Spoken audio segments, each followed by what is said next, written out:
The 2017 Smart Fortwo. Now, this is a little city car that we've been getting a lot of requests to review, and we finally got around to doing it because, honestly, I am kind of intrigued by this car. Welcome to this latest episode of Car Buzz Unboxing Reviews. I'm Jay, and before I get started, I want to thank Mercedes-Benz of Sacramento for letting us come on down and film today. So, right, the Smart Fortwo. Yes, I know. My initial impression of this is that it it kind of looks a little cartoonish from the outside and maybe even a bit on the inside too, but let me assure you that this is a really, no pun intended, smart city car. Just a little history of this vehicle. It was first launched in 1998 and it didn't even become available until about like 10 years later, 2008, in the US, and by that time the second generation car had already gone on sale. But this one right here, this is the third generation Fortwo, and it debuted in 2014. And with each new generation, this vehicle, it's grown in size and weight.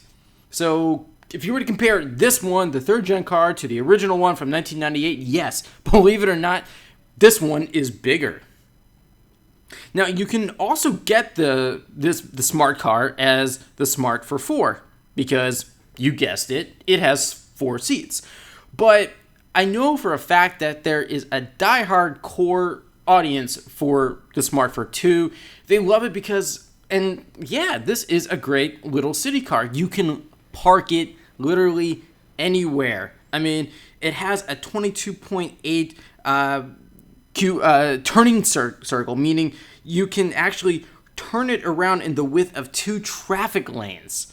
That's impressive, especially when you're in a city. I mean, come on, you want to grab that parking spot as fast as you can, you got to make that quick Yui. But look at this interior here. Now, I have to say, I like this. It has what they call this passion upholstery, and it's just well packaged. You have a sunglasses box, lockable glove compartment, air conditioning. Yeah, and notice there is no touchscreen. Again, this is all about just very simple driving, fuel efficiency, and yeah, you know, I don't think this is a car for people who are passionate about driving. They might, you know, these buyers here typically don't own high performance vehicles. They see driving as just an alternative form of like bike riding for transportation. But for them, I think the Smart Fortwo is an excellent choice. Now, I don't know if I would so much drive this on the highway, even though it's fully capable of it. I just think this car's best place is, you know, in a crowded city. Now, the total passenger space here is 43 cubic feet, and you know, you take a look here, there is a nice amount of space. I mean, yeah, there's plenty of leg room, there's plenty of headroom, and even when there's 2 people in there, neither passenger is going to feel really cramped, despite, you know, again, what this car looks like from the outside. And I do like it how there's a bit of a raised ride height. Now, mind you, this is not exactly like crossover raised ride height, but yeah, you know, you definitely feel it, and it gives you a nice view out the windshield.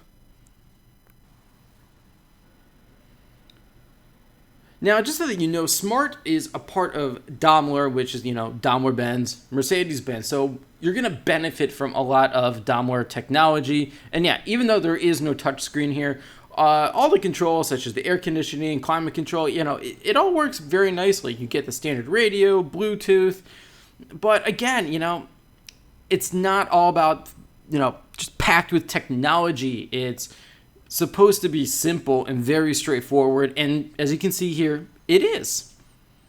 Now, the placement of the cup holders, now, I don't think there was many really other places to put it. I do think where it's at, though, is that it kind of gets in the way of some of the controls there. But, you know, it again, because it's such a small car, you have to make certain sacrifices.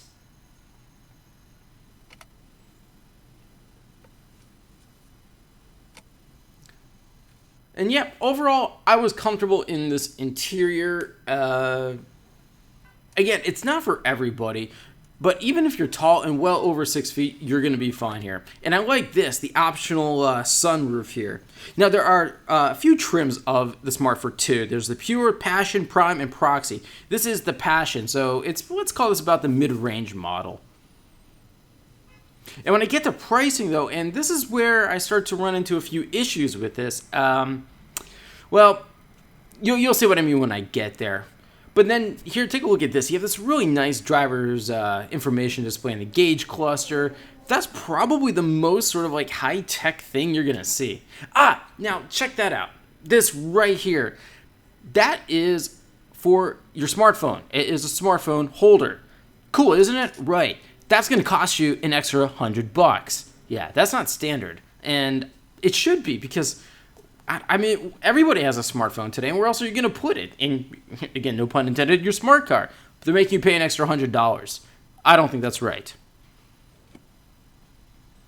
Also notice that the seats are just manually adjusted, and I think that's fine because, again, it's trying to save weight, and when you put electric motors in the seats, it's just increasing this vehicle's weight even more. And compared to the previous generation Smart Fortwo, this one has gained about 700 or 800 pounds already.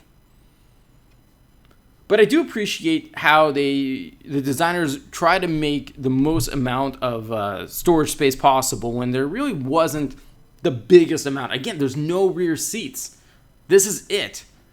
If you want rear seats, the Smart for 4. And when I get to the competitors, there's a few other choices here, but this is the amount of interior space that you're looking at it right here. That's it. So this is actually really cool. This is actually a tire repair kit. And I think that was just a really smart idea to offer. And notice how the rear has a two liftgate design, which again I think that's really nice. Again, just clever ways to find extra storage. So yeah, you do have some space in the rear, and the front passenger seat does fold flat just to increase storage space, obviously. But after spending some time with this, yeah, I can see why people really like these Smart Fortwos. It does everything a lot of people need for it to do. And then some. Okay, now, that's the engine. Yeah, get this. It is a turbocharged 0.9 liter inline-3 or 898cc with 89 horsepower and 100 pound-feet of torque. Power is sent to the rear wheels through a standard 5-speed manual, but our tester has the optional 6-speed automated dual clutch. That costs an extra $990.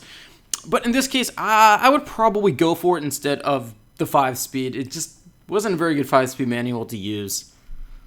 So as you can see, like the engine literally is completely underneath the car. And there is no trunk.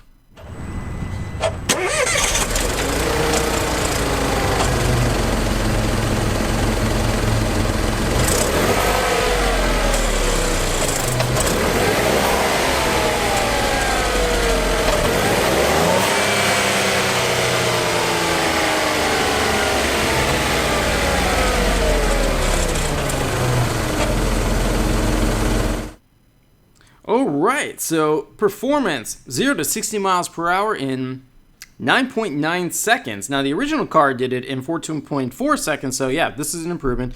And top speed is electronically limited to 95 miles per hour. Fuel economy, 34 miles per gallon in the city, 39 on the highway, and a combined 26. It's okay, but honestly, I think it should be a little bit better. Now this car weighs a total of 2,200 pounds, and yeah, it's roughly the same weight as a Mazda MX-5 Miata.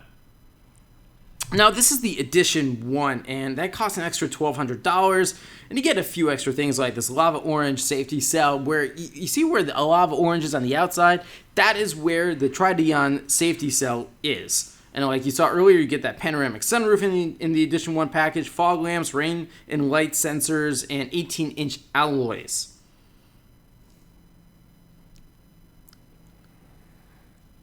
So let's talk more about safety here, because this is something I know people question. You have a total of 8 airbags, and that safety cell I told you about, it's known as the Tridion cell.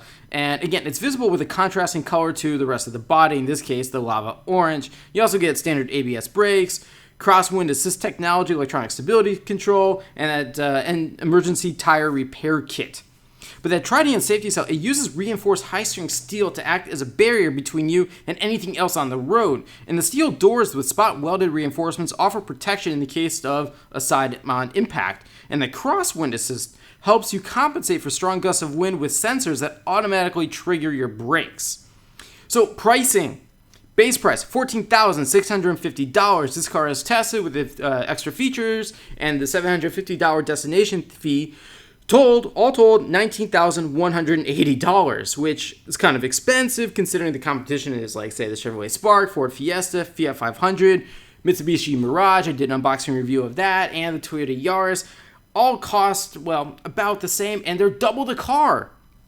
That's my biggest complaint about this. You're essentially buying half the car at full price. To me, that makes no sense. Yeah, okay, you can go for the Smart Fortwo, but that's going to get kind of expensive, believe it or not. But if you're willing to spend the money and get half the car for that money, then by all means, this is a good buy. That fantastic turning radius is just wow. Again, you can park this thing anywhere. And I really like it how it just makes good use of the space that it has. Other things that I didn't really like, again, that fuel economy is just kind of disappointing considering it's a smart, city car. And that automatic transmission, yeah, it's also a little slow to shift. And I wish that engine just had a little bit more power, to be honest.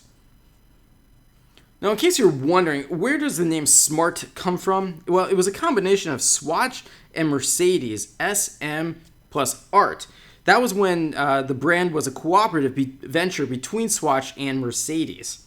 Now, if you want, you can also get this as a pure electric, the Smart Electric Drive, also as a Cabrio, which came out for 2016. And Brabus, the aftermarket tuner, also offers a sport model with like a sport package. You get a sport exhaust, sport suspension, larger rear wheels, power steering, and various Brabus styling cues. But again, you still have a smart core at its core. It's okay. You have to remember it's a city car, and it is what it is, and it isn't what it isn't. So everyone, thanks for watching. Any more questions for me? Just leave them in the comment section below, and be sure to check me out on my next unboxing review.